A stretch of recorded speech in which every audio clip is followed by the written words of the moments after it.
Let's get started. There are quite a few things we want to touch on this morning. Gotta be. Some good news.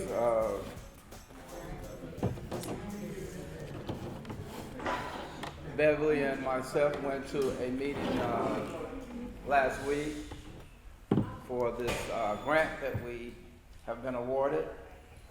Has a lot to do with children or teens and trauma. We were awarded $125,000. Okay, and the scope of work is really with the other 30 they gave us to kind of like a fund that we can use immediately for certain situations. So that was added to 155,000. It's our first time being at the table for that kind of money. They had 56 organizations that they're giving money to do different things. Some people spoke some nice words about our task force, and then there are some people that used to come to our task force meeting that are in the know. Now, I will say that twin Kevin Owens that comes in, he was one of the proponents in us getting that to the table. I found that out, and not only him, but there are some other. Keith Baker. Also, Keith had told me earlier, he said, Jimmy, you got more money coming. He had told me that from when we got the 50,000. He said, you guys got more money coming. Now, even though it's through L.A. Carter, but still, there are people out there recognizing the work that we did. I had a guy ask me about the teen driving program. They were really impressed with that. And, hopefully we'll be able to continue to do that, to help them get their license. Now, we know one of the major problems that our crime and everything is so high, Salgado, is that it's jobs, really. It's jobs. The kids that are on the street committing crime and doing things, they don't have jobs. And they're broken, despondent because they don't. Now, we senior citizens and young adults, we don't look at it that way. We figure that they're not paying the dues to get to where they need to go. But guys, it's been a struggle for many, many years, and that's not going to change until we can make things better. It's like in the prayer when we're all trying to lead people to God, we have to help each other. We have to, do whatever it takes. I told you about my being a village father to a young lady. We have to go out and grab some youngsters and show them there is a better way. And patience is a virtue. And we know a lot of the young people don't have patience. And a lot of adults don't have. Well, that's true too. Okay.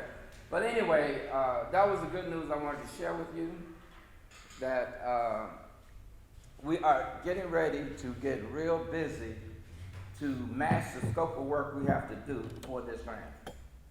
Therefore, we will be calling on you to fill in on certain areas. Matter of fact, we might even be able to get a few part-timers to work to earn, a little change for us filling out the requirements for the grant. They've already made a deposit into our account, and the rest of it comes as we issue vouchers to them, then they'll, supply us the money. Okay. So from January to December 24th, they will run $155,000 to our task force. Okay. So, Moving on up, huh? So the thing is, That's leaping. so actually from the Honda grant on up, the grants we have received, I feel that our community, this community task force, is going in the right direction. Yeah, yes. Okay, I have told you in the past, it's not about me. It's not about what I can make. It's none of that. It's about trying to do the right thing. Making a difference. Make a difference. Okay. With that said, we don't have any new first timers. Okay. Well, before I bring you up, Salgado, the Empowerment Congress that was on Saturday, you missed a good one. I went. Were you there? Show up was there. I didn't see you, honey. I'm I sorry. didn't see you either. No, well, I saw you. Rudy's off. But anyway, real quickly, one of the parts that I enjoyed the most was Mark Ridley Thomas is appealing the sentence. Yes. Yes. And a guy showed a slide about what they didn't do when he was in trial. The inaccuracies, yes. A lot of the inaccurate things that didn't take place. And now he has some powerful people behind him. I mean, a judge who stepped down is willing to help in this appeal. Some judge, Obama, is endorsed, is endorsing Mark Ridley because You know, they're saying, beg pardon? they know of the work that he did in this community. Oh yeah. Oh yeah. So anyway, it really looks well, that was a panel. You can pass it around if you want. But I talked to Mark personally at the event. He did come. And I acknowledged him. He acknowledged me. I walked up to him and I said, safe landing is really nice, man. You know, we chose the design and everything. Our task force did that for the safe landing housing on Normandy. We did this. Right, Deacon? But anyway, I walked up to him and I said, you were going to run for mayor, right? He said yes. He had planned on running for mayor before Karen Bass. However, you remember Rick Caruso?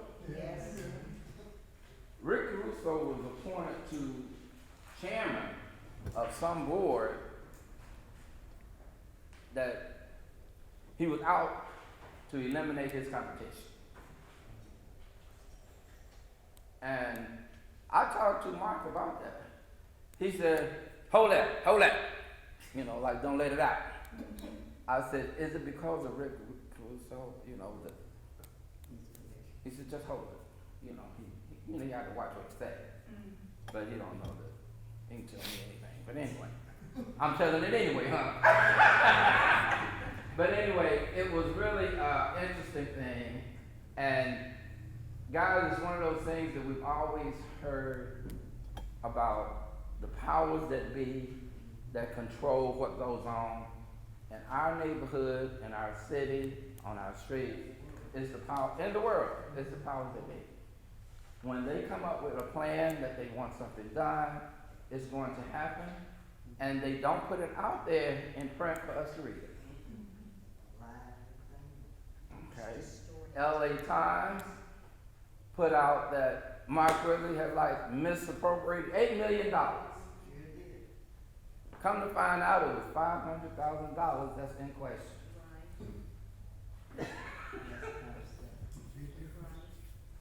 But Times said $8 million. So he'll think he got dope. Yeah, well, who owns the Times? Come on now, let's talk the that's real what I'm deal. saying. They brought all of that out. That's it. And Come on. so hopefully this appeal he's got coming up soon, he wins it. And he would not take a plea deal. He did not take the plea deal. He said, I'm not guilty. Good. So he's got a lot of people in his corner that's fighting for him. That's And we positive. hope, he wins. When is the appeal date? Is I there a don't know. date They up didn't say there? the date. Canceled twice. They didn't give the date. Yeah, they canceled the first one. but anyway, Wow. but they talked about Gascon City and so on. Real briefly, this one really struck me when this lady, she was an attorney, she stood up and she said, there was a guy that committed 5 burglaries. 5 burglaries. On the 5th one, he had a $500,000 bail. He put up the $50,000 and got off, and then he went out and killed somebody. Cause he used Did the he money. use the 50? Yeah, hey, That's he used the money that he had stolen to post his bail, So it's like Monopoly. but then he went out there and killed somebody. You know, We don't even it have was. stories this good in the library. But anyway, guys, they were really. It was quite an interesting event. So that's about all I had regarding that. So I got it. Good morning. Captain Palomino could not be here this morning. She's always excited to be here, just so you guys know. But she had a meeting with our bosses downtown LA. So I'm here in her place. Same as usual. You know, we have crime, right? We have everything going on. Our deputies are out there actively looking for the suspects or taking appropriate measures to reduce our crime and make sure our communities are safe. Okay. Last week's concerns about the parking, motorhome parking. I drove out there, 120th and Raymond, and I noticed an increase of motorhomes from the previous time that I had driven by there, right? So, you know, and I take it upon myself as well to warn the people that I see, you need to move your motorhomes out of here. Because if you don't, we are, right? So that kind of helps as well. What is their reaction like when you do that? Like, are they? You know, whatever, right? Because I'm not gonna do anything right there, right? You know, so there is nothing, you know, you just drive away and okay, you know. But Lieutenant Kitchen, who is our lieutenant for our homeless outreach task force, he's gonna try to make it next week and speak to you guys and give you more information on how they are attacking this situation, right? And we talked about now being able to tow these motorhomes that are not registered, right? And demolish them. So that's gonna be in the works, and he's gonna talk more about that next week. I did also talk with our parking enforcement and told them to please notify us, right? And keep a record of all the vehicles that are out there that are not registered. So now we can pass that information to Lieutenant Kitchen so they can do their work, right? And again, we just ask for your patience because it's gonna take some time, right? But hopefully it'll be good. Because once they start noticing that these motorhomes are being destroyed, for example, you're the business guy that's buying all these motorhomes, selling it to all these people, you're gonna run out of business, right? No one's gonna wanna buy them anymore because they're being destroyed. So you're getting rid of that person at some point, right? Because that's what's going on. Someone is buying these motorhomes, towing them at 1 o'clock in the morning, dropping them off somewhere. Here's your motorhome, you're paying me $500 a month. And if you don't pay me, somebody's gonna come and take your business, right? That's usually how that street crime works, right? Either local neighborhood gangs are running it, or someone in the area is running that business because they're making money off of it, right? So, and then this is where we have to make sure we enforce all of these rules and laws in the communities, right? You know, you have to get a business license, you have to go through all the protocols in order to be in the business. If not, it's not a legit business, right? So that's where we're at with the Sheriff's Department. All right, touching basis on your comments this morning. I mean, we have to start when the kids are young. Okay, we have to start educating at a young age, 2, 3, 4, 5 years old. So with the programs that you have, you know, hopefully that'll help encouraging the families to stay together. If you're gonna have kids, there's mom and the dad in the picture. That way they can grow with some type of, you know, structure, right? And now there's rolling. And another thing I would like to see again with you know, maybe you guys can, you know, push this, put these programs back into, high schools. Plumbing, electrical, woodworks, right? Because all of these jobs, all these are jobs, right? Okay, and I heard you might be hiring some people for your program, Yeah. local people, but let's push or let's try to get some grants for kids, so we can now pay the kids, right? After, if they're doing something, they can tutor the smart kids, they can go out and tutor the other kids, but you're actually giving them a salary, right? You're giving them a small check, right? So they earn some money. Now they know what it takes to earn money, Absolutely. right? Earning money is not going and taking people's stuff. Yeah. You have to work to earn your money, right? Yeah. How many schools offer the, I remember when I went to school, I was probably gonna date myself. But back in junior high, Charles Drew Junior High School, Yeah. over here on Compton and Manchester. No, in Manchester. Right, Charles Street Junior High School. That's the junior high school that I went to. They had the cafeteria where you get your lunch, but they also had the student store where they sell candies, they sell this, and they would hire kids. I got a job in there. I don't know, maybe $3 a week or something, but you were getting some funds, right? So that prevents you from going out there and trying to take people's property to get money, right? So those are jobs, but you have to start at an early age. You know, they're not offering that anymore, right? I mean, what programs are they offering? Well, you know, Really nothing, right? what you have to understand is that you have a school board, the school board members are the ones that the community have to really get on to make sure those things Absolutely. are passed. But this is where we're at, that's where we're at, that's what I'm saying. Absolutely. The family structure needs to be passed. Yeah. We have to put the right people In office. in Mhm. office for the school boards, not just, Make not just law enforcement. Mhm. School boards and any county governments, the right people, so they can push these programs back. Absolutely. Right? Now that will teach these kids that they can actually earn money, right? They earn money by having a job, right? And then they won't go out in the street. Or after school programs, football program, basketball, whatever, tennis, you have it. Now you can direct them there. Our Explorer program, Sheriff's Department Explorer program. Let's push these kids in there. Gives them something to do after school, right? All your local businesses, all throughout this community, are they hiring the high school kids? Why not, right?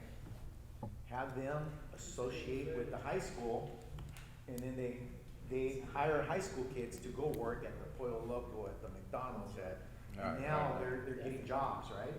So you make it easy for them, right? McDonald's and Pollo Loco is not a permanent job. It's a transition job for all the kids that are growing up, going to school, going to college, to end up in a final job, right? What their career is gonna be. It's a stepping stone, it's not a permanent job. Those businesses offer permanent jobs, but for some people, not everyone. Right. So that's what we need to get back in place, because it's a totality of everything, right? If we offer jobs, schools are good, communities are safe, our streets are clean, that reduces the crime, right? We're still gonna be here, law enforcement's not gonna go anywhere, but there's less crime, right? Now we can deal with specific issues that are, and why do we have to take people to jail, right? Some people have to go, but not everyone, right? They're making these mistakes because they have nothing to guide them, right? And if we don't fix it at an early age, we need to get that mental health, the drug program at an early age, especially right now, That's right. drugs are everywhere, right? So you have to start at the early age. And if you offer drug programs, mental health services at an early age, they'll probably get away from that. So I think that'll help, and is there's any questions on I have the one. Sheriff's Department in general? Yeah. Do you know what happened at Holly Park on Sunday? Holly Park, that's on the 120th and, 120th in Inglewood? No, Inglewood and Van Ness. Inglewood. So that is not in the Sheriff's Department's area, but the lieutenant from, it was Hawthorne, Yeah, he gave me a call and said, can you send me some units over there because Right. there's 3 people shot yeah. and we need crowd control. So, I was there. I don't know the specifics of it. I'll tell you I what just this. know there was a shooting there. I three was people got I shot. was on my way out. It was 11:17 In the morning. and in the morning, right? And I'm getting ready to make that left onto 120th so I could hit the freeway off of Crenshaw. Yeah. I'm the very first car on the far right-hand lane to make that left-hand turn, and then there's another car next to me doing the same thing. I looked at the clock, it said 11:17, because my appointment was at noon. I heard pow, pow, pow, pow, pow, pow. I said, oh no. And I looked back, and I saw them running, you know where the parking lot is right there? Yeah. They were hiding down. Now, here's my concern, my question. I went through the red light. I did. I went through the red light, and because the brother next to me, he said, get down. I said, let's go. Let's go. So I called 911 immediately. And so the officer whoever answered 911, and he asked me 3 times, were there any fatalities? And I'm saying, I can't tell you that because I got the hell out of there, you know, and he said, well, are you sure? I said, officer, just get somebody coming because this was no joke. This was real. This happened. I saw them hiding and I'm scared to death. I had never been that close. I had never heard gunshots like that in my life. So I was just curious because when we came back from our meeting, I called Arnita. I said, girl, your girl almost had a heart attack. You know, I mean, it was scary. I saw Hawthorne PD coming east on 120th because I knew something had really happened, and they had it blocked off until like 5 o'clock that afternoon. Now, just let me. This is how it works. She called 911, right? Okay, when you dial 911, where does that phone call go? It goes to the call center, doesn't it? It goes to Highway Patrol Yeah. Okay. because it's a cell phone, Okay. right?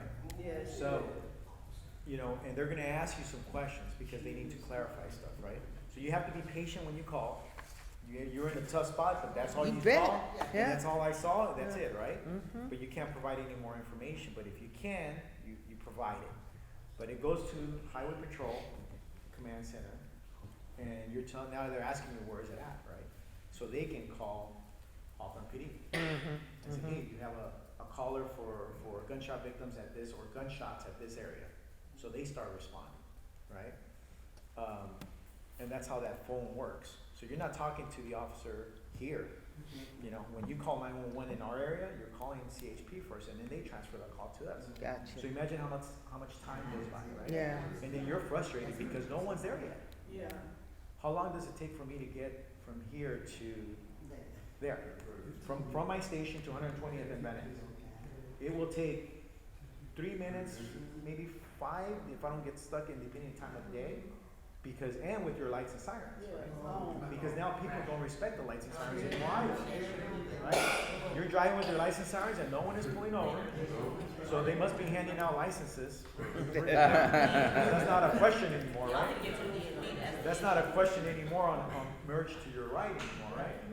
So it But takes the time. response time, by the time I got to Crenshaw, which was, I can't remember, maybe a minute or two, Yeah, it's they fine. were on their way. They're on their way. I mean, there were 3 cars deep, and they were going And through. those are calls that require Yeah. lights and sirens, and they're going Yeah. to respond quickly. But it's still not fast enough, right? Wow. So that's why, as a good witness, right? If you would have seen anything else, or you actually would have seen the guy shooting, and you saw what kind of car he got in, what Oh, see, I direction he didn't see went, none of that. then that's information That's that's gone. Sunday Sunday morning. morning at information that, 11:17. And there were people, when I look at the park, there were people playing soccer over there. There were kids playing. People were walking their dogs. And I just couldn't believe that. So it wasn't in our area, it was in Hawthorne City, but they called us, and that's how I know what she's talking about. And then we send people over there to help them out as well, and if we have something they send. They help you They too. come and help Yeah. us as well, so it's always mutual, so we can get, law enforcement presence quickly wherever we're at. Cool. But be patient on the phone, 911. Well, I was patient and respectful. No, I'm not saying you you know. weren't. I'm not saying you weren't. But those are the things we have to do, and they're gonna ask you a lot of questions, right? So yes, it's a high stress situation, But if you can, answer it as, you know, quick as you can and give them more facts, that way they have that information to pass it along. Right? Okay. But, So it's, back again, cause for a while, they were having problems there, so I see now they have. At that park? Yeah, so Really? they have problems again, I see. so you did everything right. They used to You have a know, lot of problems over there. You can hunker down, but at the same time, I'd getting you out make of a there. decision what you're gonna do. If it's a red light, as long as it's safe, Hey, as long as it's safe, you take that red light, if somebody pulls you over, wants to see you take And I told him, Jimmy, I told him, I said, no, I ran the light. okay, I'll take the ticket. okay, all right, well, Any questions? Okay, so you said you went down 120, did you by chance get to see, Vermont, like the Oh, west side of Vermont? I've seen all of Vermont. It's terrible, isn't it? I mean, it's it's getting worse. I what they mean, call a third world, It sure is. but it's worse than a third world. Because on Right? the corner of 106, like they blocked the sidewalk. Yes. They have a whole thing there. You have the Now whole, it's now you have the spillage. whole center divider starting to just populate.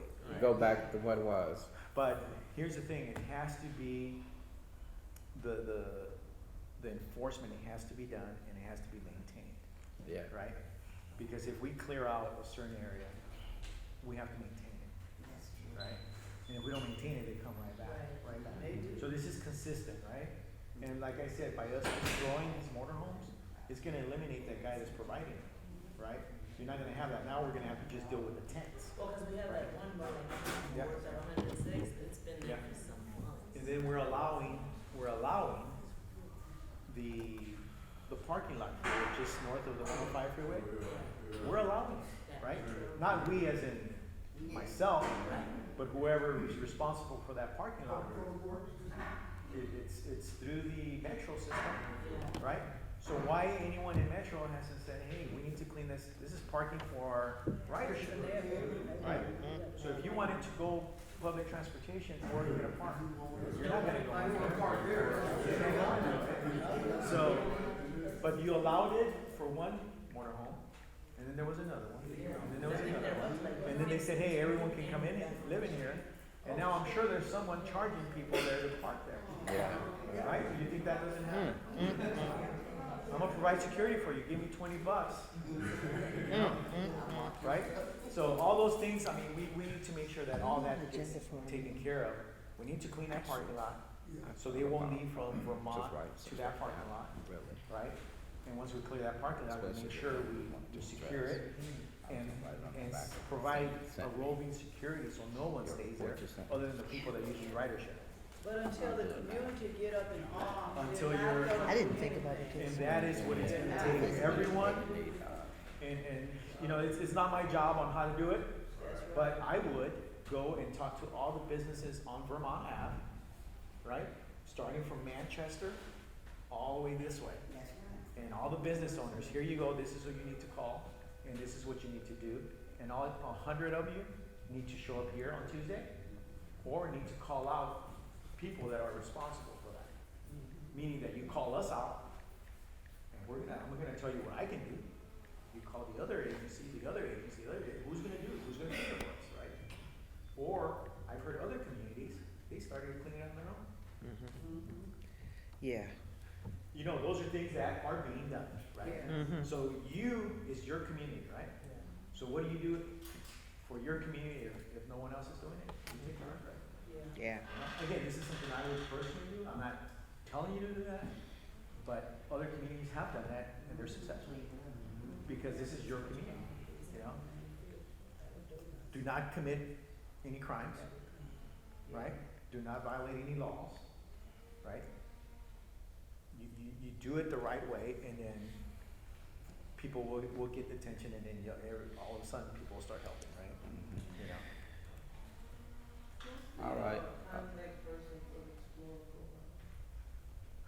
Sergeant Sheffield. And he's right outside the building. Sergeant Sheffield is the one that runs the program, and there's a couple of deputies there as well. Yes. This is not a question. I just want to personally thank you for coming out and checking all those RVs. She saw me. I saw it she was out there doing her job too, right? I saw She went out there and took pictures, you know? But this is what we all have to do, right? Yeah, I saw it too. I You said know. he did do it. Yeah. Yeah, I saw it. All right. And we're also, again, any youth in the community, we have boxing, we're trying to get, I have a deputy that's a boxer. He's gonna come in here and start training kids on how to box, If right? you give me a flyer, I can put it up in the library. Which is gonna come through our Explorer program, Okay. right? So let's get it through them, all the activities that they offer, and they can put it in your library, yeah. Because Alright. boxing is another avenue. I mean, And Yeah. they can be ready for 2028, we got some games coming here, so Right. they win some there you go. medals. There you go. And why not have some kids from our community? Right. Yeah, exactly. Okay. Thank you very much. Oh, was that another question? Sir. What is the law, it's a law, it's a bus, a school bus stop, and put emergency lights. Right, And then he decided to put a stop sign on the side. correct, I know that, no matter what, you gotta stop, correct. is that right? No matter Wait, what. Alright, here. Back So- that up now. So a school bus All right? that's dropping off or picking up children Exactly. Yeah. stops on the roadway, Okay. whether it's on the, adjacent to the sidewalk Mhm. or adjacent to the car that's parked on the Mhm. alongside. If they stop with their lights flashing, Okay. and that stop sign comes out, Exactly. there shall be no traffic moving in either direction. That's right. Well, now, I thought Either it, direction. I thought, let me put it this way, I thought that if they did not open up the stop sign on the opposite side of the bus, then we could pass. Wait, let me, because there is a stop sign on the bus, right? That's what we're talking about. So- Okay, so that if it's not open, if it's not open, yeah, you can slowly yeah, okay, well then that's proceed. different. But he's talking about the stop sign that comes out of the bus. Yes. Okay, There's on the driver's side of the bus, Yes. okay, on the driver's side of the bus, there's a stop sign that comes out, right? right, That right, means right, No right. traffic should go in either direction. Right, I got that. Until that Okay. stop sign goes But back. Jimmy, we know you would go by slow, but other people would just fly through, like. Yeah, well, I that's know, how you some know don't they pay don't any get attention. Yes, And so then too, the driver might not get it and put Right. it out there all the time. that's That's another, true. it's all caution, that's why the red lights flash.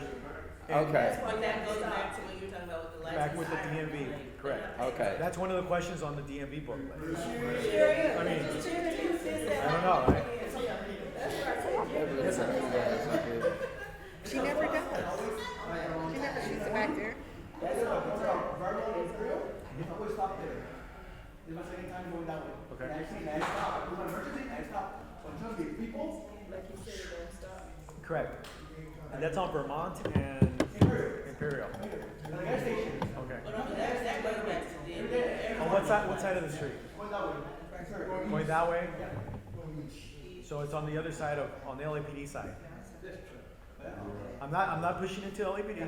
I'm just saying it's all, but That's the gas station. It's gas station. when I see our highway patrol that does all that enforcement there, I'll let them know about that issue. 8 in the morning. you Yeah. see my truck.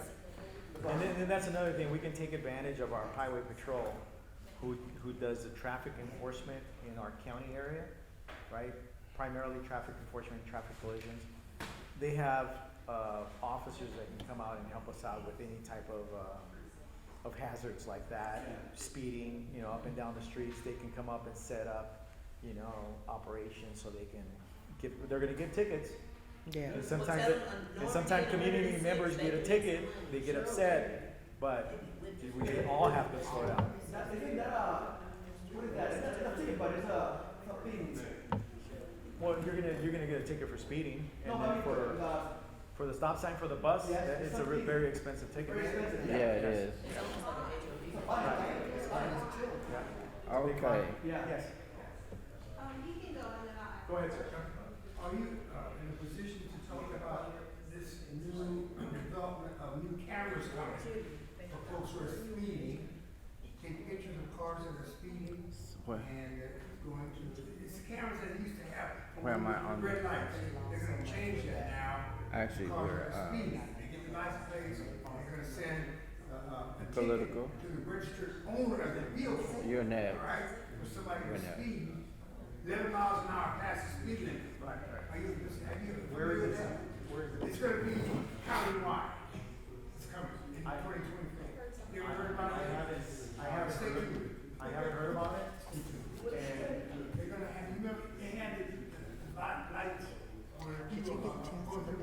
Oh, yeah, yeah, oh, yeah, that's right. This You haven't is seen just on you, for your peace of mind. Oh, not I think that's that, a that's very all. expensive project to sustain. But they already Beverly can pull Because it up. every camera, I'm right, sorry. you know, you're looking at, I don't know, let's say for just our area, maybe $1 million, $2 million just to put up the cameras. And then plus it's a ongoing, you know, pictures and citations have to be mailed out. So it's a lot of money involved. You're probably talking about 15 million, 20 million a year just to maintain that program. Right, even if you are generating funds, you're still spending a lot of money, right? So, and that's why the red light cameras, you see most of the cities did away with them, right? Yes, Very expensive to maintain, well, very controversial, yes. right? Because you may or may not be the driver of the car. So I think that's why those cameras went away. So I Well, don't see you bringing back cameras. And, Some correct. places already have, sure is, that's what she said. They already have. Now, we have cameras in place. A lot of the cities have cameras in place. And those are license plate readers. Okay? Those are used for investigative purposes. No, they're used for ticketing purposes. No, well, the red, some red light cameras you still have. But other cameras that you see in certain locations, Yeah. some of those are in different cities. They have the funding where they can put traffic cameras, like the ones you see on the news, right? Where they're showing you the traffic. yeah, You know, this freeway is, right. you know, Yeah. go use this route, off the route. Cities have that operation as well to watch the flow of traffic through their cities and how to improve the streets, the traffic, the lighting, right? Because all the lights are controlled based on traffic. So if they have cameras where they can visually see, then they can make those changes, right? You also have the cameras that are license plate readers, but those are only for investigative purposes. They're for nothing else. They're not to track you where you're at. But if you're committing crimes, that gives me a reason to go look at that license plate and see if where that car has been, and then I can solve a crime based on that, right? But just because you're driving the street, I'm not gonna say, hey, let me go look at you, see where you've been. It doesn't work that way, right? Okay. One more, Yes. My question is, for the sheriff's department in particular, what is the procedures for us to request like a car for like special events or crowd control and things like that? It's pre-planned. Yes. Pre-planned, contact our station, meaning our operations, which would be under the captain. And right now, our operations sergeant is Sergeant Hayes, Hayes. And just when you call our general line, just ask to, be transferred to operations. And then you said that's what office, Campton? No, our operations, our captain, it's under our captain, Captain, okay. right? So they work directly for our captain, and it has to go through them, and then it goes to the patrol side. They'll let us know when and if they can send a car to help you out with whatever thing you have going on. Yeah. Then, or if it's a building thing that, you have to pay for the services, they'll let you know that it's a paid service. You have to go through our other department where they'll give you a bill, an estimate of how much it's gonna cost you and how many officers you need, depending how big the event is. They'll tell you you're gonna need so many officers, and it's gonna be based on your city permit or area permit and what the permit you're pulling for. How far in advance would you suggest somebody reach out? Well, you need to do it at least 3 months. You can't do it from 1 week to another. It's possible, but, but then the funding, especially if it's funding, I mean, you're gonna be shocked with the bill that you get, but, it's possible to get it done, and it depends who's asking for it too, right? Yeah. And then they can work out all the other Leave paperwork that later. subject. You're welcome. Okay, I'll leave my comment off. All right. I think I took too much time. All right, I'll be available if you guys have any questions. we thank you. Thank you. We thank you. We thank you. Later on, 20 is gonna ask some stuff, then what? Later on. Okay, Hattie, One more thing before you guys go, I want to thank Linda, Linda for this upgraded sign in, how about that? That's Arnita. Yeah, thank you, man. yeah, I meant They to still do work on that some too. more things, we want to be able to get vocal blast to you guys on your phone, or you know, hey, so they work on that as well. But I want to let y'all, let it be known about that. Thank Thanks, you, guys. Vince. All right, That's Arnita. all right. Okay, first of all, I circulated in the back, the, Senate District 35, which is our area for you all to pick up if you did not. It's important also that, you register now because, did everyone get one? Okay, You well, sign in. if you sign in, I'll put them on the table. If you don't sign in, then you won't see it this time. Walk on up in here like you don't pick it up. Rising Community along with other partners are putting on this forum for the community. There was one in Compton on week before last, yeah, did you get one? And this week you will see that, it's important for you to register. It's going to be at the church over there on, 109 109, it's, Compton. I know where it is on Compton, it's Bethel Missionary Baptist Church in South Los Angeles. And as you can see, it's important for us to go and hear the candidates, and I say this all the time, and I tell you all this all the time. We sometimes support people because we know them only, but you have to support people that are doing something in your community. Making a difference, and you see them, you just don't see them when they're running for office. And many times, and as I said, some of the bills that we've passed should not have been passed. Now, a lot of things happen that, we try to tell you why you should really read and know what you're doing before you go to the polls. The primaries in March, and it's important, you all, and it don't seem like people are interested in the primary, but let me tell you something. This is a crucial election, especially for the local area. First, we think about national, but we need to think about right in our community. A lot of things that happen in our community is happening because the people that we have voted is not speaking out. You elect them over and over because you like them and what have you. You got to get away from this liking people. You have to see what they're doing in your community. And I have a problem with this, and I say this all the time. Because, I go around and I talk to people. I don't tell people how to vote, but I give them the facts. You can go online yourself and see all of the legislation that they have voted for. You'll be surprised at some of the people in our community that voted against things that would have helped us in our community. You'll be very surprised if you would just go and look. I know it's a lot of work to do, but if you would go and look, you will see how some of those people voted, and you will say, I can't believe it, but they did vote. You have to understand what they do. If you've never been there to see what goes on, let's say that the Education Commission is meeting. Well, they get together with their legislators and say, I want you to support this bill if you support mine. Even though they don't agree with it, they go on and support it. Right. But you don't know that. Yeah. Because they'll come out here and tell you that they were opposed to so and so, but when you go and look at how they voted, you say, wait a minute, they came up and told us one thing, and then you look how they voted a different way. Yeah. We have to be educated. As African American, Hispanics, these are the people that they go after. You see, they come to our community only when they are running for office. Now, some people we see all the time, but there are some people we have not seen, because I'm going to be honest with you. When I saw some of the names on this flyer, and I said, I don't even know some of these people. I've never even seen them before. And so it's important for you to see who's doing what in your community.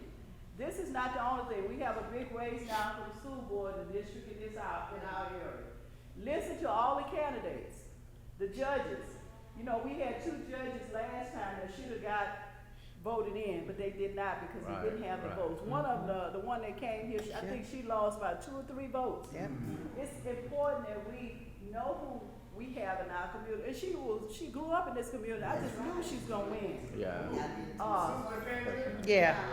Sharon, no, Sharon did not win. She did not win. She's on the ballot again. Sharon She didn't. did not win the last time. No, Sharon didn't Only win. 2 guys won the last One of time. the girls gonna be She's running now. We're talking the last time. They did not win. The one that we thought, and like I said, she missed about 2 or 3 votes.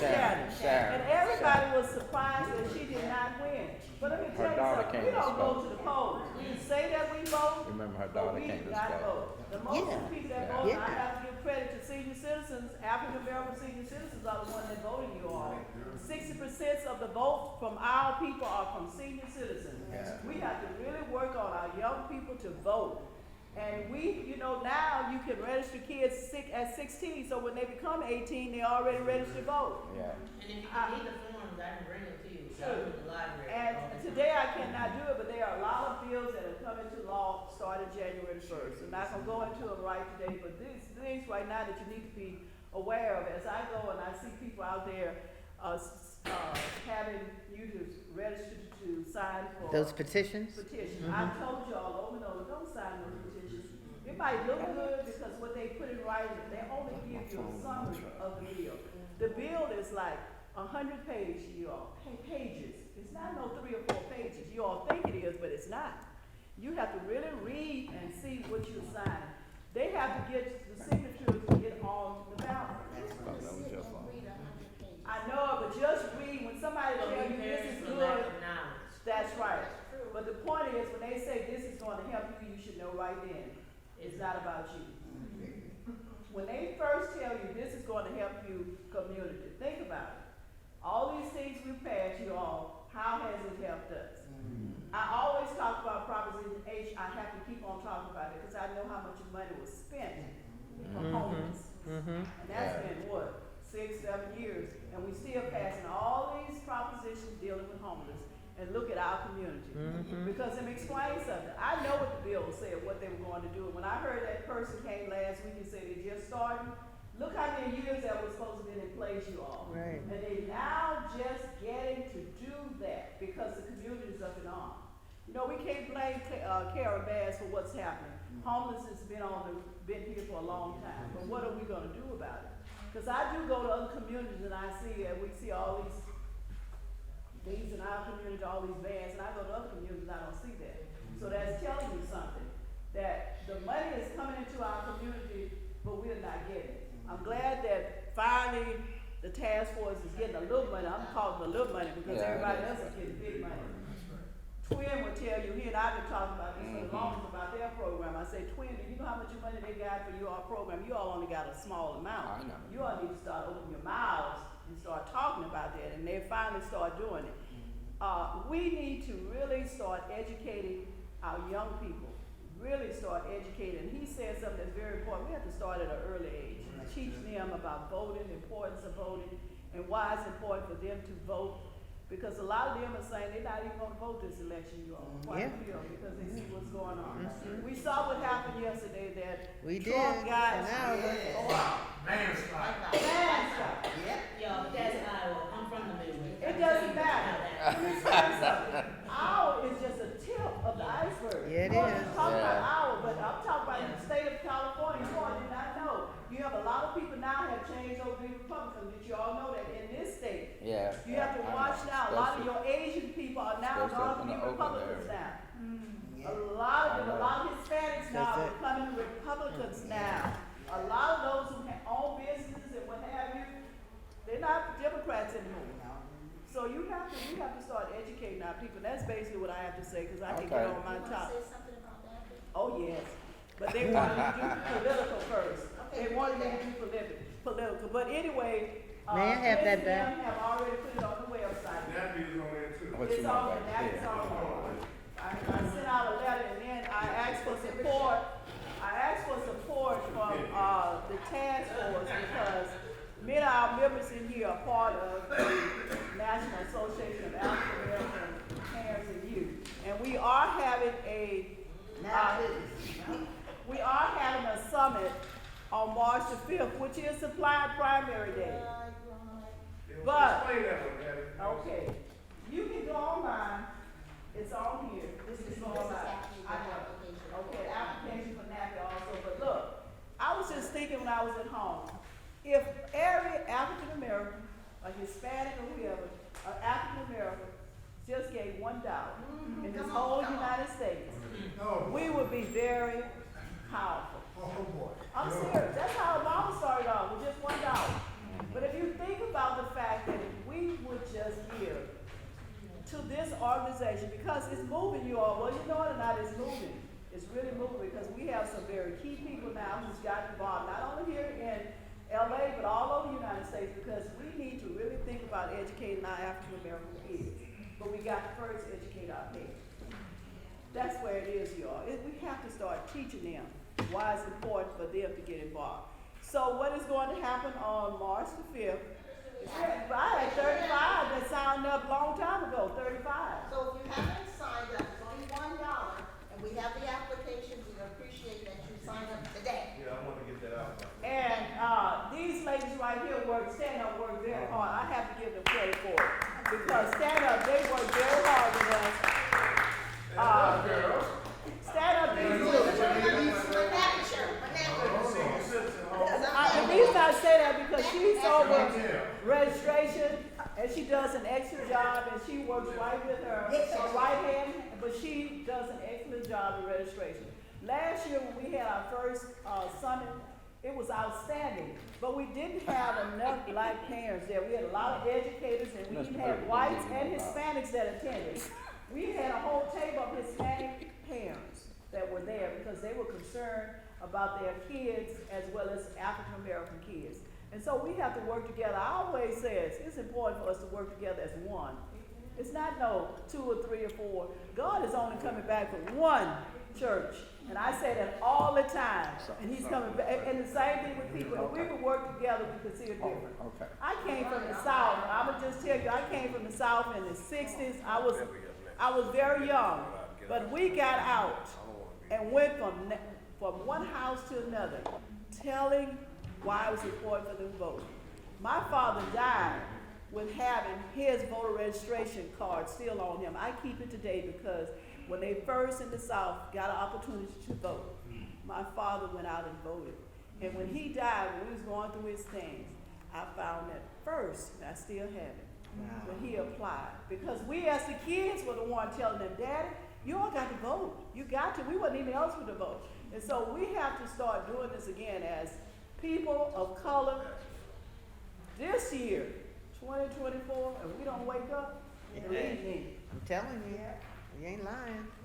Believe me, we're going back to the 1900s. Yes. I'm serious. Yes. I'm dead serious. So you better get out there and vote. I joined. I know. But you all should be getting information though. Don't y'all get it? Oh, I was about to say. But we do need volunteers, you all, and you don't, if you're a volunteer, you don't have to pay for the conference.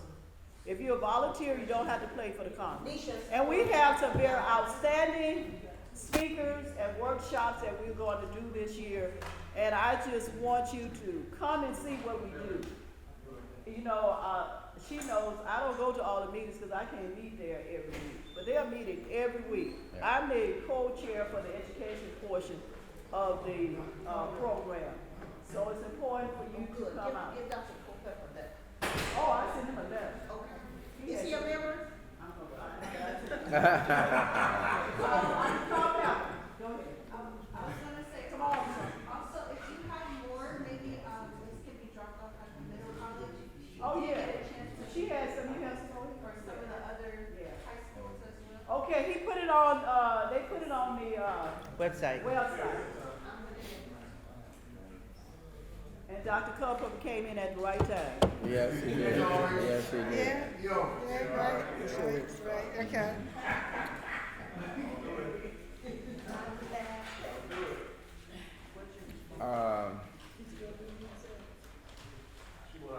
I know.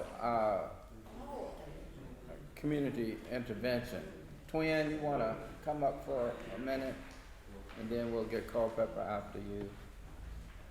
Alice, I'll talk to you too. Hey, good morning.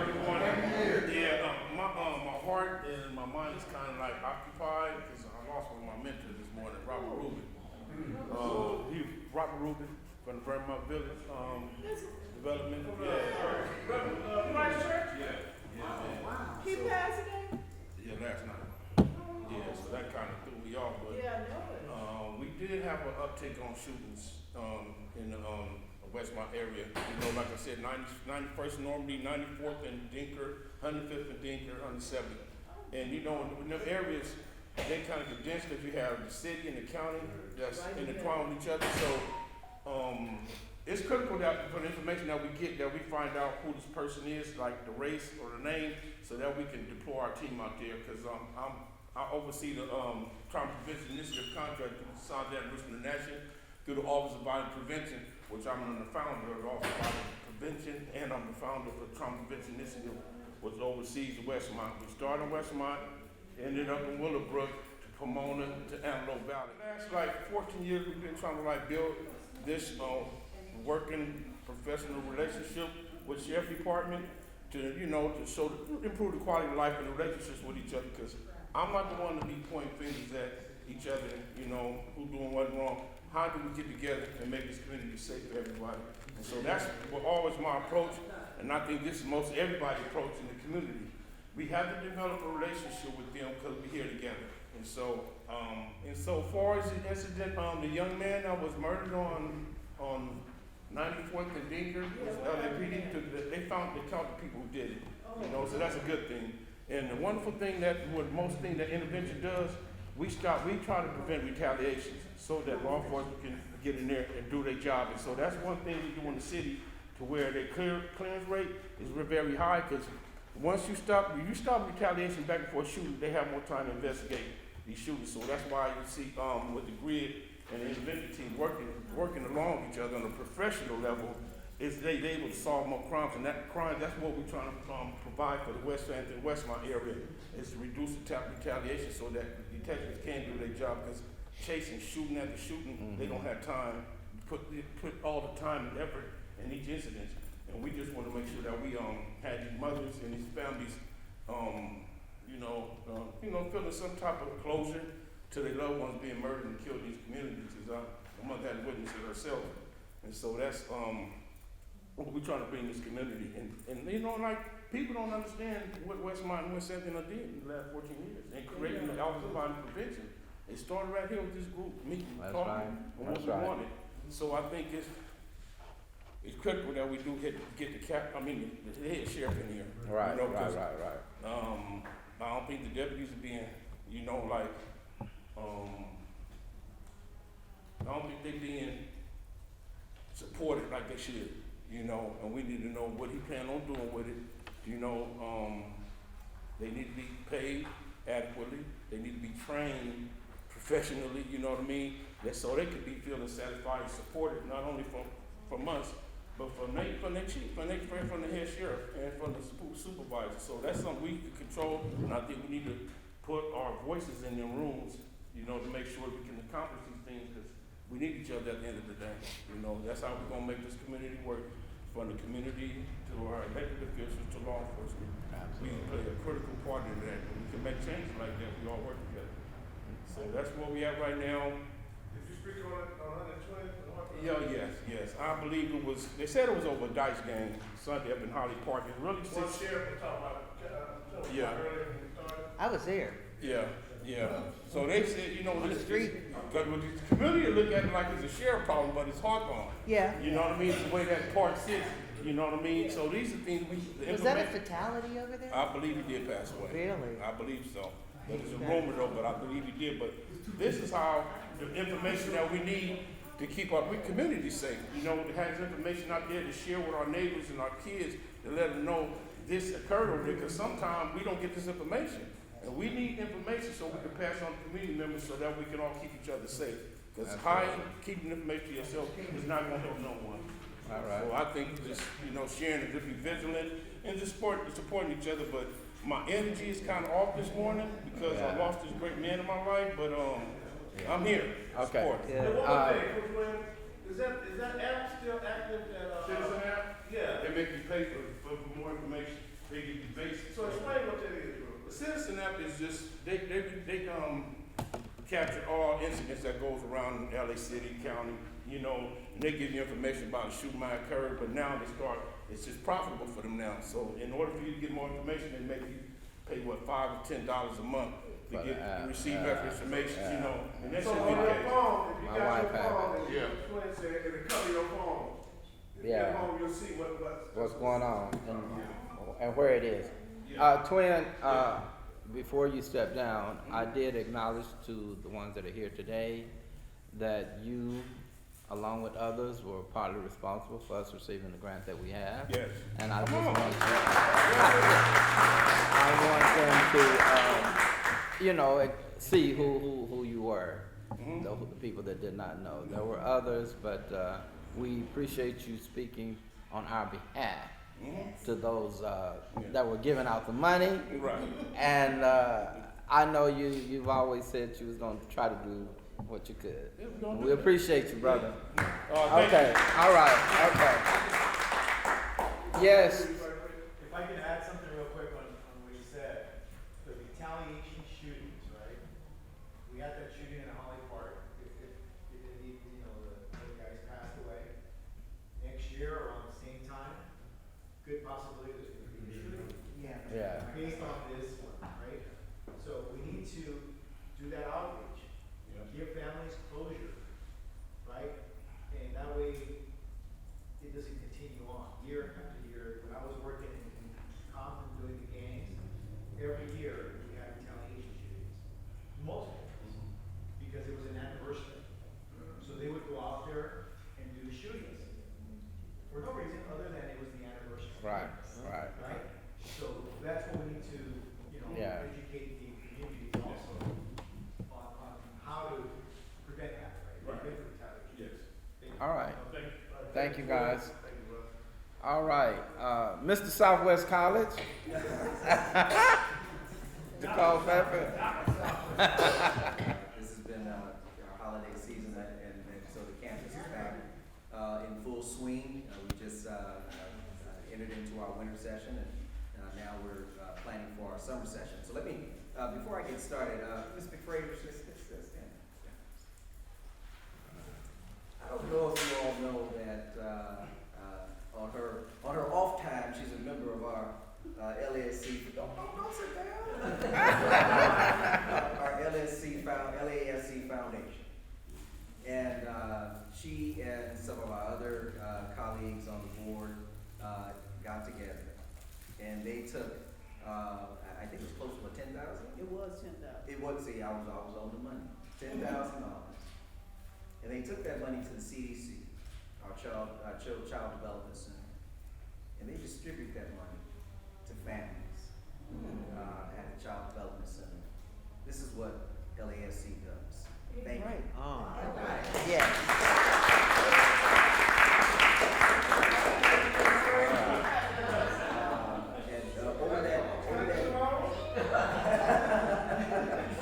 Over that time period, not only did we distribute $10,000 to the CDC, but also our nursing program. We were, I think it was about $20,000 to our nursing students, and with the cost for the exams and all those things, we helped out our nursing students. So over the holiday season, I think we distributed close to $40,000. We did. Nice. She said we did. Nice. To the students and families of Los Angeles Southwest College. So thank all of you. Thank those who are working directly with the college and making sure that the college continues to service its community, because that's what we're here for. And it was, as I stood by and I was listening to those who were speaking about the various things that are happening in our area, the college becomes that lighthouse for our community, to help students and the community come and find a place of solace, where they can come and walk on the campus and just escape, if you will, for a moment in a place where they're safe, where they're protected, and at the same time, it's about changing lives. It's give themselves other options to create a legacy for themselves beyond the things that are happening in our community. So all the work that you do here, all the work that you do to support Southwest College, all the work that we do to support the community, it is a symbiotic relationship. And so I just want to continue to encourage you, continue to encourage the Sheriff's Department, and we have a Sheriff's Department on campus, led by Deputy Razan, that is doing all that we can to make sure that these options are out there for our community. And so as we do this together, it might not happen in our lifetime, but we're planting seeds, right? We're planting seeds. And some have said we plant the seeds of trees under which we may never sit, which means that you may put something in the ground, you may start a program, you may start something that may not, you might not see all the fruit of it at the moment, but a generation, somebody else is going to sit under the shade of that tree, of the seed that you planted. And so that's what we do here. That's what we do here. So thank you all for your work. Ms. McFrazier, thank you once again for your work. And all of your All right. All right. Quickly give you an update. So the spring session, we're up 109% in our enrollment. We're about 98% in head count, about 110% in terms of courses being taken, which means that the number of students that are there is about 98% of last spring. However, the number of courses or units that they're taking has exceeded the number of units that they took last spring, which is great, because what that means is that students are taking more courses, which means that they're finishing their degrees quicker and they're moving forward in their academic aspirations. So that's what's happening with enrollment specifically. I'll give you another update as I come out and meet with you and try to give you all an update. You always get the news right hot off the press. So I also want to recognize our football program. You may recall that I talked about our football program. Well, after one season, we were able to turn around the whole football program. I don't know if I announced this. I apologize if I'm being redundant. But we went from a 20-year losing season to Southwest College having a winning season this past season. The Cougars ended their season 6-4.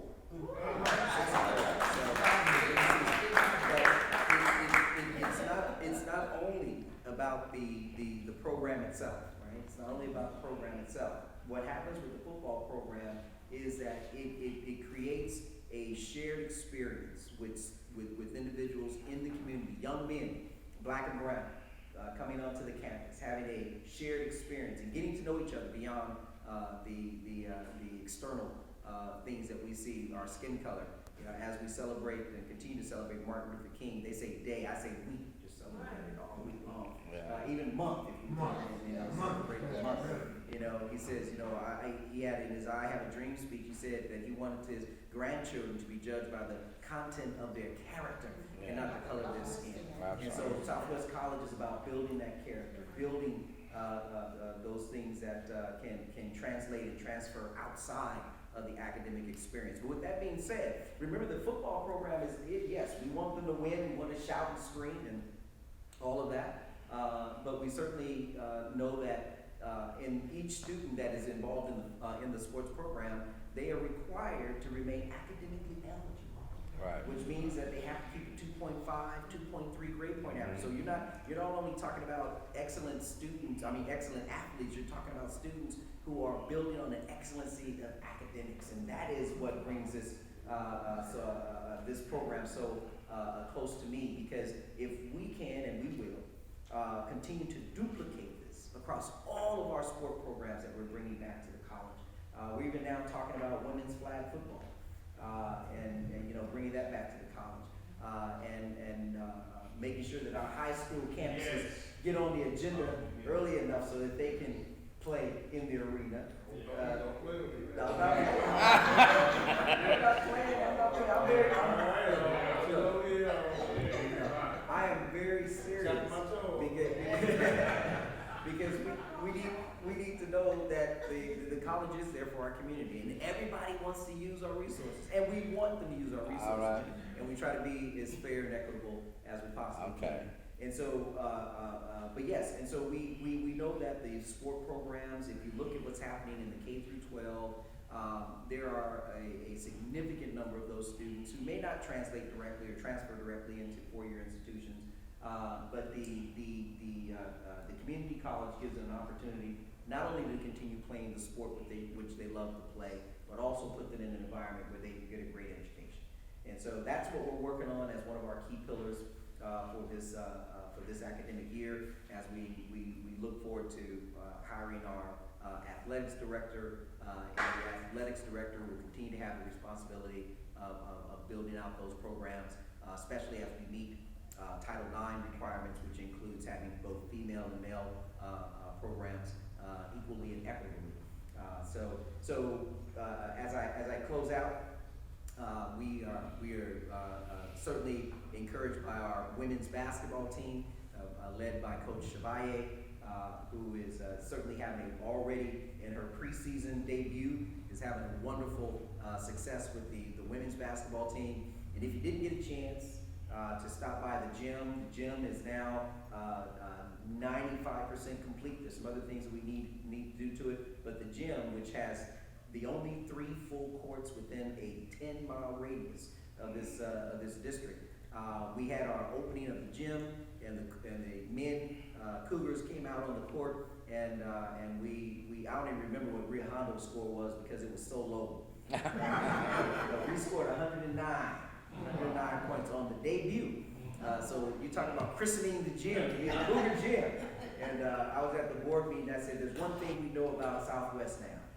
If you come into the Cougar Den, just expect to be." Okay. Yes, please. Since we covered, Title IX and we covered community engagement, Yeah. I have 2 questions. Sure, yes. The first question is, do you know or have your team discussed a strategical marketing plan that involves both community and academics, where the community know that it's open campus and that they can attend those events in advance, marketing wise? Oh, absolutely. Okay. And that's thank you for bringing that up. That's been a continual marketing strategy of ours. We are, as a matter of fact, last week we went through the interviews for our new public relations manager's position, and so we'll be hiring a new public relations manager. And that public relations manager will come in and continue to, as we have been doing, but continue and to expand our social media presence, our communication to the community as a whole, with newsletters and all the other things that speak about what's happening at the college. And so we're laser focused on making sure that not only we are what we call in-reaching, which is on the college campus, but our outreach to the community is continuing, if you will, being focused on as well. And so that person coming in will have the responsibility to ensure that those things are continued and expanded. I hope they make most of the focus culturally inclusive. Yeah. And I also hope the public relations person works close with ASO. Okay. Because that's the only way you're gonna get more young people. Young people are the determining factor to more young people. Yeah. And then my second question is, what is the college's strategic plan for the community as it pertains to community involvement, community engagement, and community-led initiatives? Yeah. That way those students and the college staff and the executives know that the community is a stakeholder and willing to support all of those things. Because I would have loved to have that on the calendar, and I would have loved to share that with the other high school and LAUSD. Maybe those people who are not in school, but they would have showed up. Yeah, yeah. Well, thank you for that. And so as we continue to ensure that the community is involved, the campus is readily open to the community as a whole. We've had programs there already that include, and I'll let people speak about their own private programs. But we have programs already that include both opportunities for students to engage with those who are using the campus with community events and things of that nature. We also make sure that through our rental process, that rental process is based on those of the community who knows what's happening, what's available on the campus, and they come into the campus and they have their programs. Okay. Those programs and events are, the information about them is spread throughout the campus for students to engage in. We had, last year we had a couple of programs with a faith-based institution that did Praise Sunday. And it was a blast. We had other opportunities where a community rented out our theater to do plays. And the students are engaged and invited into that. So we are continuing to build these types of relationships. Thank you for asking. To your point about the ASO, we have a new vice president of student services, Dr. Tangela Alfred. She is working with bringing what we call the life cycle of the student back on campus. In other words, you can't truly have a college experience in digital world, right? You gotta be on place, in space, face to face. And so we're working on those things to bring people back to the campus. And so they have a full agenda that they're mapping out, where students will be made aware of the events that are on campus. Our jumbotrons are now coming online. And so I don't know if you have seen the position those jumbotrons are gonna be giving information out to all the individuals that are coming past the college, driving, whichever, walking, to tell them and inform them about what's happening on the campus. We reached out to Holly Mitchell's office. Is Holly Mitchell's office in the house? Not today. Not today. We reached out to Holly Mitchell's office. Keep your ears open this summer. We are working on having a jazz concert on the campus. The Cougar Stadium is going to be the location. And so, with the collaboration with the college, Holly Mitchell's office and the college are working together to make that happen, to bring people, if you will, from the community back on campus. Lastly, just this past month, you may be aware of Snoop Dogg's program, the football program. The first event, which was to have a competition to narrow down to the championship game, we had partnered with him and his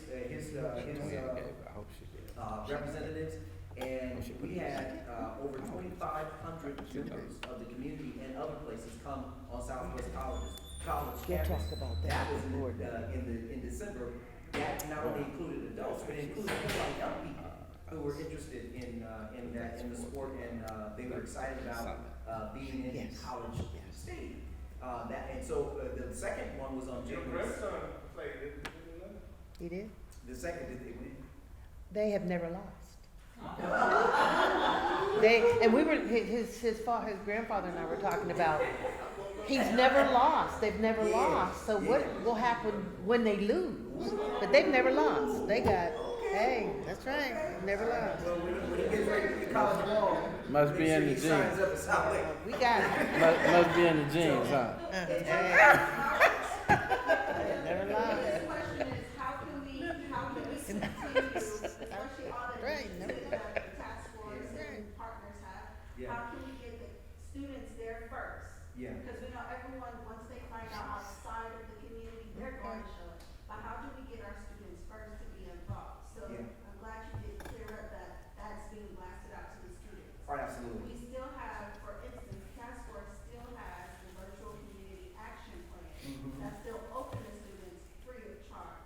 So I hope that they get a chance to see that. Yeah. And it's not just going to like the junk mail, and they actually get to participate. Yeah. If not, how do we be the sound beacon to let the staff know, hey, we Right. know you have to teach classes, so please let them know Right. that this is for them and it's free of charge for them. Yeah. Reach out to Tangela Alford, Dr. Tangela Alford. She's at NCPSS, and make that connection with her, and she'll work with keeping you in the loop and exchanging information. Okay. Absolutely. Let me just speak on one area that you brought up, which is so important. As we look at the demographic breakdown of Southwest College, and I can only speak to Southwest College, I'm not going to speak for the other colleges, but at Southwest College, we're now looking at a significant impact when it comes to older individuals returning to college. These individuals are between the ages of 40 and 50, and they're actually coming back to college, and they represent somewhere between 15 and 20% of our population now. So along with the students that are coming right out of high school, as you pointed out, who are looking to continue their academic education, and for the community college is pretty much free for the first generation student. I'm hoping you parents and guardians and grandmas and grandpas and aunties and uncles and cousins, whatnot, help the young people understand, you don't have to run to a 4-year institution and pay all that money for the first 2 years. You can come to Southwest College, take 60 credits, and those same 60 credits are transferable over to those 4-year institutions that you matriculate in, whether it's for HBCUs, whether it's for HBCUs or CSUs or UCs or whatever private institution. We have articulation agreements that will help you make those decisions. And if you just imagine not having to pay that tuition that you would have to pay for the first 2 years at a 4-year institution, you can get it just about for free at Southwest College for the first 2 years, and then transfer and go on to your 4-year. For the adults who are maybe not interested in jumping directly into credit courses, we have programs like I keep mentioning Higher LAX. We had almost 100 individuals applying for higher LAX applications this past, right before the holiday break. And those individuals are older who are coming right out of their living rooms into Southwest College, applying for these construction positions. There's a $40 billion project at LAX that won't be ending over the next 20 to 40 years. Yeah. And individuals are coming to the campus and they're being involved with higher LAX. These individuals are making I know. not only wages, but thriving wages. Not living wages, thriving wages. If you look at the latest data in Los Angeles, what they consider to be a living wage is somewhere between $25,000 and $30,000 a year. That's what they call a living wage. With those construction positions that they're getting, after they finish an 8-week program, 8 weeks, you can go from being on your couch, engage this program, do well, and in 8 weeks, you can be placed in a job, making $40,000 to $50,000. Are you telling me to sit down? No. I'm almost in there. Making $40,000 to $50,000 a year. And so we're talking about living wages, not just thriving wages, not just living wages, but thriving wages. And so these are the types of programs that more adults are getting involved in because they see what's happening on campus. And then those who are involved by once you take care of those basic needs, food, housing, shelter, and they have a regular job, a regular paycheck coming in, because it's kind of hard waiting 2 years to get a regular paycheck coming in. So, you're an adult now, you got family and all that. So by having that, now they can start thinking about, you know what? I want to get my degree. I want to take some units so I can transfer it for you. And so now you begin to change people's lives and turn their lives around. So that's what Southwest College is. That's what we're involved in. So as we look at those demographics, yes, we're focused on our young students. Absolutely. I mean, I'm saying She ain't thinking about you. have to be inclusive because that's any age. Yes. But I noticed that, the campus, and I'm sure it's gonna get better as more projects continue. Yeah. The campus is all about the vibe. So I'd rather go pay $160 and below it, even though I know my parents can't do it, for an experience. So if we're able to give them a Yeah. memorable experience, Mhm. free of charge for some of us who were able to pull Yeah. them in and they've sat on that campus one time, Right. I promise they're gonna come back. And that's from lived experience. Yeah. So if we can continue to market culturally, so who we're trying to right. pull in and market as Yeah. age-wise, who we're trying to pull in, Right. we'll have to Right. here. Yes, absolutely. Absolutely. I know this depends on what season Okay. too. Yeah, well, I tell you, we've built a strong team, and if you take a look at, look at the marketing, that we've been putting out over the last year, take a look at the bus tails. You say, okay, It makes a difference. okay, so now, we're right there. Yes, it was, and I strongly believe that once your team hits social media and then have some in-life person What? tap in with those young people, Yeah. then everyone second guess or look over Yeah. the institution. Well, thank you for that, I appreciate that, and we're an institution that's we're an open information institution, right?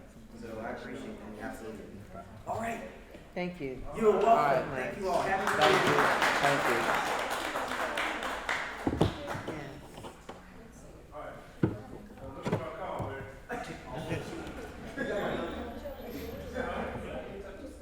Beverly. Oh, no problem there. No problem. No problem. You were calling her to speak? She was talking about the grant. Good morning, everyone. Right. My name is Misha Gaston. I am the TPI South Los Angeles case manager for the Westmont, West Athens District 2 area. Everyone here who lives in the West Athens Westmont, please check your mail. I'm proud to say that the Holly Mitchell's office, the field deputy, put in a request to create a community resource guide. This booklet is funded through the Holly Mitchell's office and it'll be mailed out to everyone here free of charge. Every resident in the West Athens Westmont district area will get one in the mail. So she did let me Yeah, know that we have that that is book. supposed to be coming and to look out for that towards the end of January. They'll start pushing those out these next couple Yeah, of Mark weeks. used to get But that. definitely by the end of January, beginning of About time February, she's doing it. everyone should have a resource booklet that includes community information as well as businesses and Yeah. county resources for your area. Great, Great, great. Thank you, great, ma'am. thank you. Okay, Well, she wanted to say something. Come on. We're still registering for the virtual community project, virtual community action plan. Yeah, we have some people interested. So that we can refer to. The link will be available for the following sessions. Yeah. It'll be Eventbrite, so it should be a little bit easier. On the third, at Southwest College? Yes. That's Yeah. on the, it's on That's the what I was agenda. you can pull Bell up next. It's on the agenda, what you guys have. Go ahead. So there was a question brought to our task force about the street vendors. And so Holly Mitchell's office, sent out something either last night or this morning, which is talking about sidewalk vending ordinance. And so on Thursday, January the 18th, from 7 to 8:30 p.m.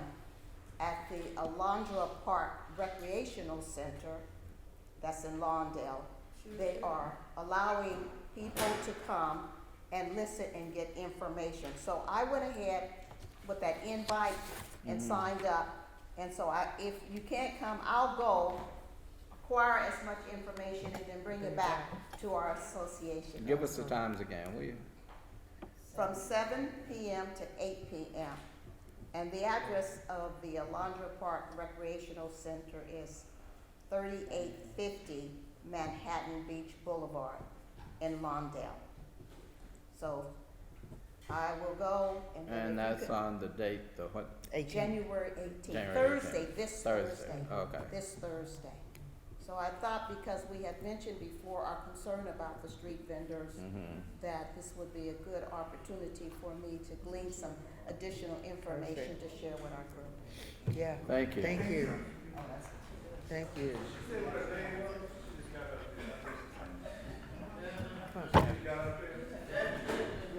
Mayor, you should have had that.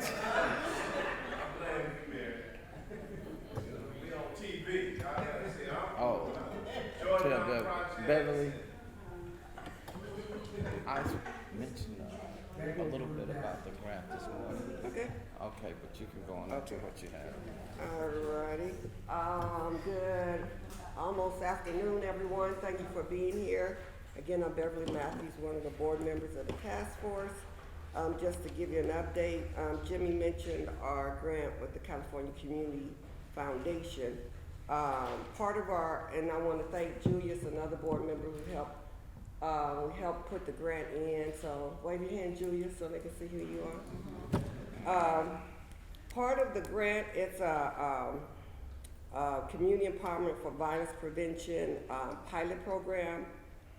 Goals and objectives is to reduce youth violence and gang involvement in the targeted communities, improve academic outcomes and opportunities for at-risk youth, strengthen community cohesion and collective safety efforts, provide trauma-informed care and support for services of violence, foster economic employment and alternative pathways for individuals at risk of violence, and create a sustainable model for future violence prevention initiatives. With this grant is heavy in data and research to create best practices, so something that we can replicate as well. And we'll be doing this to serve students from elementary through high school in West Athens, Westmont, and South LA inner city communities, empowering youth individuals to set and pursue their aspirations for personal and academic success. And we're gonna do this through goal setting workshops, mentorship and guidance, individual plans, individual success plans, skills development, career exploration, educational resources, monitoring and feedback, celebrating achievements, community engagement, peer support, and access to role models. So when we look at, when we talk about the grant and we talk about key deliverables, it will be within the scope of those guidelines as well that we have to work with.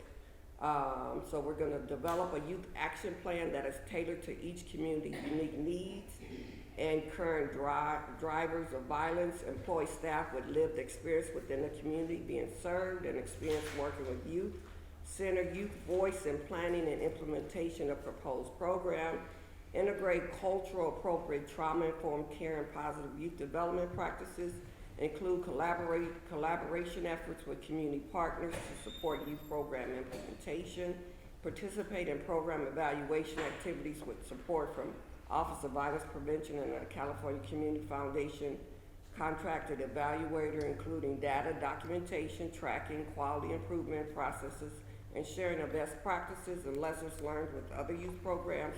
They can complete quarterly process reports, which include demographics of clients served, successes and challenges of implementation, success stories, and recommendations. So I believe it's about 42 groups that were funded in the youth area. And so 46, thank Yeah, you. about So, 46. so within that, that's what we're working within. So as we have suggestions and things, it has to fit in within that scope of work. We can't just pick something, because if we invoice something and it's not within the scope of business, they're not gonna reimburse us.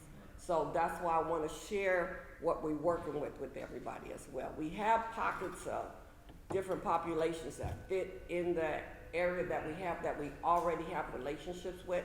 So we'll be working with our collaborative partners in here, as well as you as well, to make sure that this is successful, and then we'll research and sit back and think about what's working, what's not. So we have populations, I know from the Wooten Center, elementary through high school, we have populations of students right down the street where they have a significant population that has not come back to school.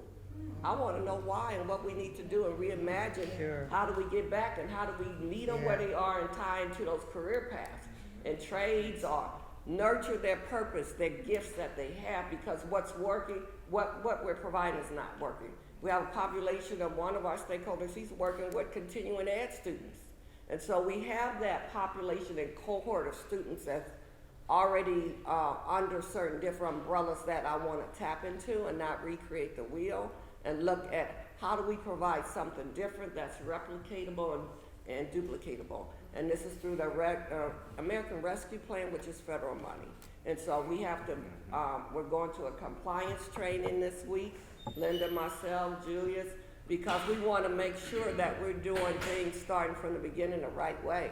Linda called, the compliance guy said, "You're the first agency that called me to ask me about this."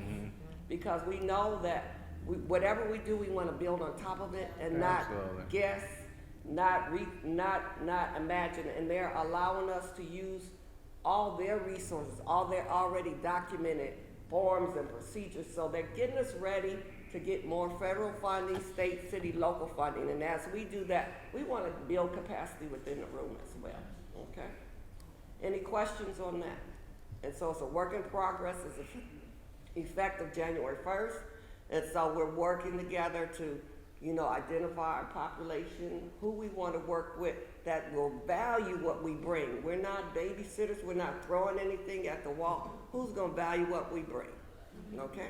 Yes. Is anyone able to go to that meeting for the American Rescue Plan, or is that some core group? Yeah, that's for the people who are awarded this grant. Oh, I see. But there are several different grants, and we'll share, Julius and I is on a list with urban awareness.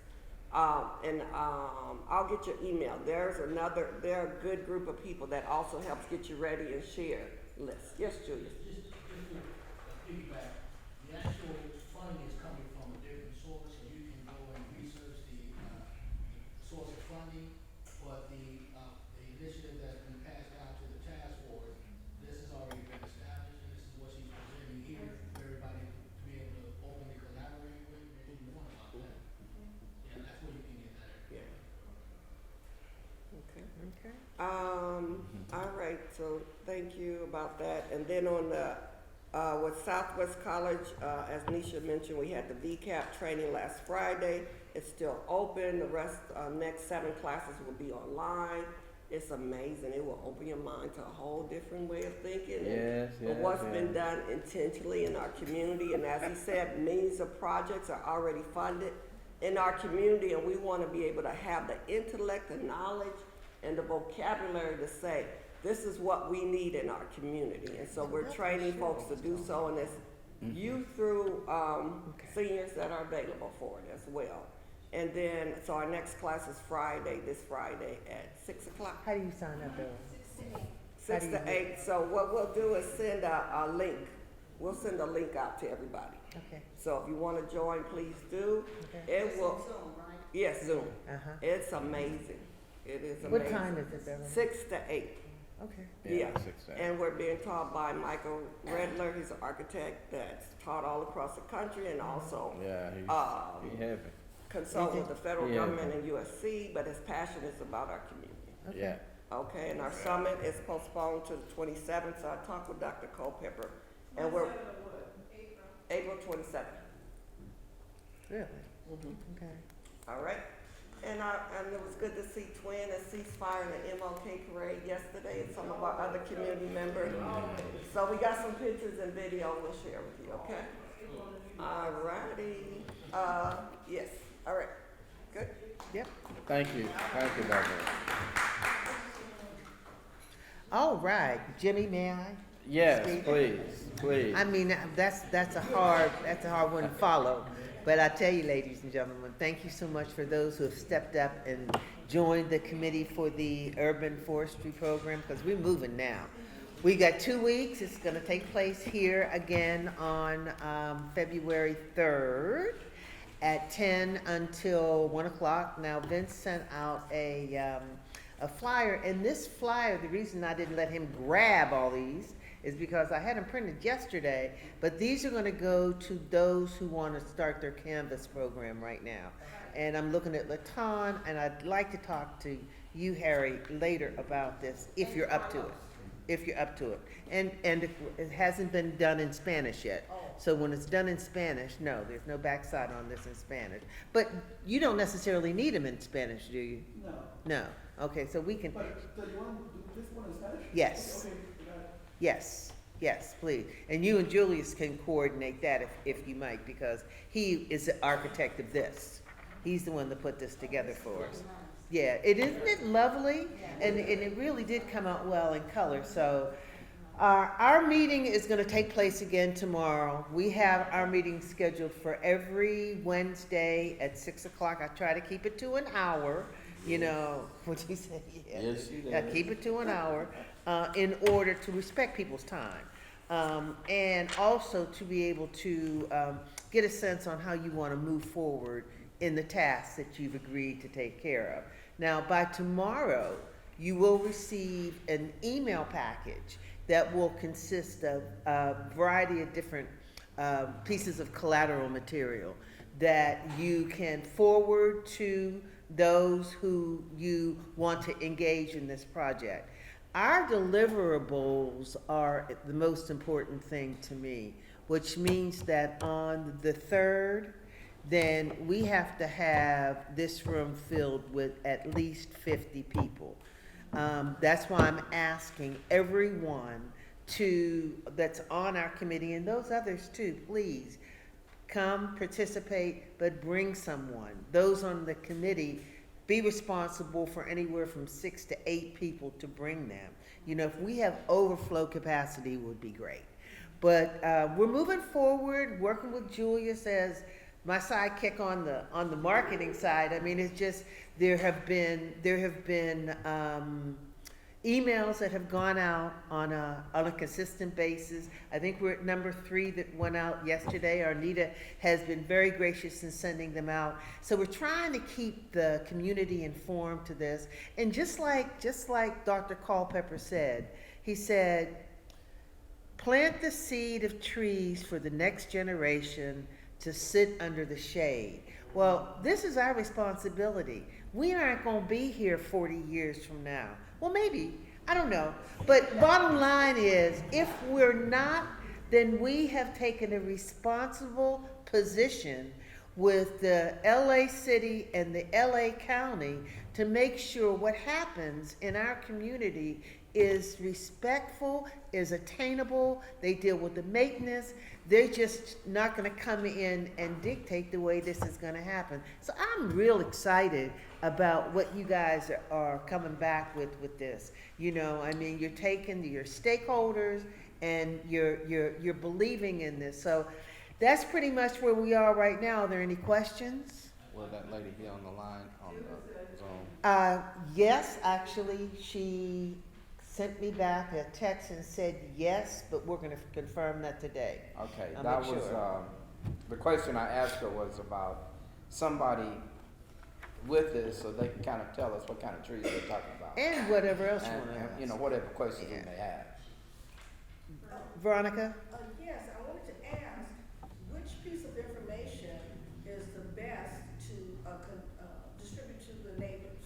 Is it the flyer here, or some information that you sent by email? This flyer, but you can make that determination because the other flyers aren't this, there aren't this color. We kind of branded ourselves because if we do this well, then there may be some other opportunities for us to reach out and continue to have an ongoing relationship in this project. But it's not gonna be as comprehensive as this, but you'll be able to see some things that you say, oh, this works for, okay? So you'll see, yeah, sure, Julius. In reference to you speaking of emails, if anyone has a substantial, not even a necessarily substantial email list, but if you have an email list of people that you can contact, feel free, you can even start all the way back to the first email that went out, and then continue that cycle, because we wanna get this information into as many people's hands as possible. And right now, the email would probably be the more formidable way to be able to get it to them quicker, because the timeline to making sure we have this, our head count for this event is very important, but it's very short. Yeah. So we would appreciate, feel free to just send that email out, and you don't necessarily have to go in that order. We have them in that particular order, because they will follow a particular pattern to get folks here. So feel free to use them. So, Yes. we receive this in the email also? Yes, Okay. yes, you will. And I'm gonna put it in your hands today, Okay. you know. Yeah, I agree with you, and then I disagree with you.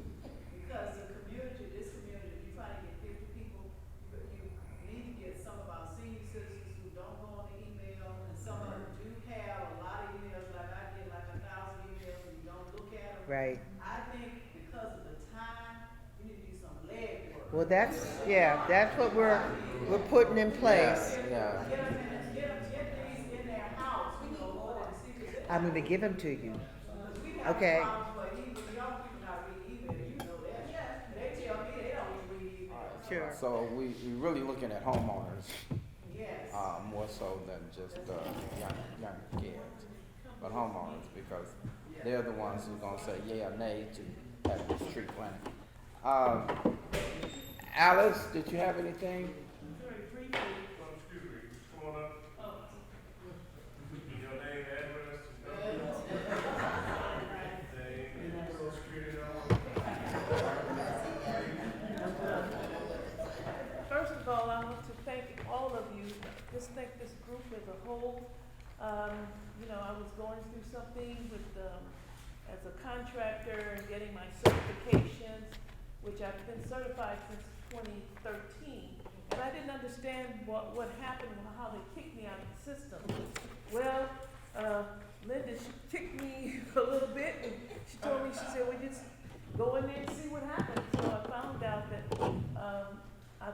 they have an ethics commission at Metro, because nobody really listens to you, because I've gone to my representatives, local groups, and so I said, well, I'm just gonna document everything, and as I did, I found out that, and the commission is going to do an investigation, but some of the notices I was receiving was sent to me at 1 a.m. in the morning, and so something was amiss, something is awry, because no one was communicating. So I signed up for this disparity meeting, a public hearing.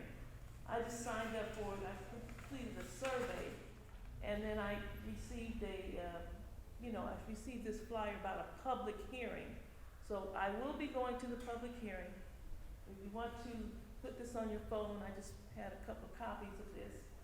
And I just wanna let you know, I do appreciate all of you and the twin, what he's doing, all of the girls club. You know, it's just a rich place Yeah. to be. And Okay. thank you very much. Sure, thank you. Yes.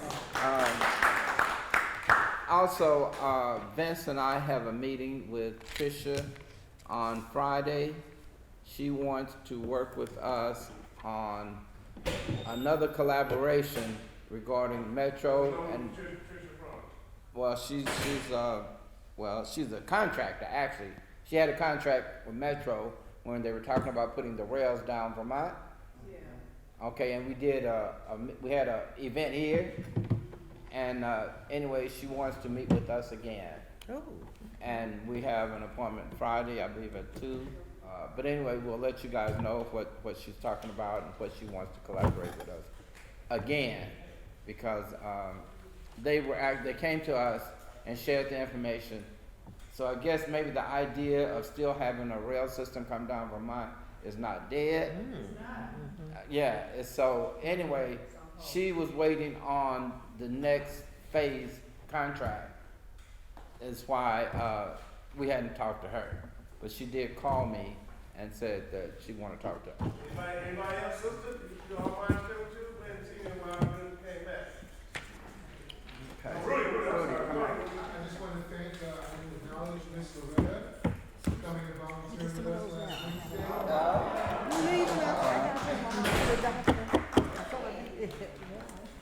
Are we gonna pray out? Okay.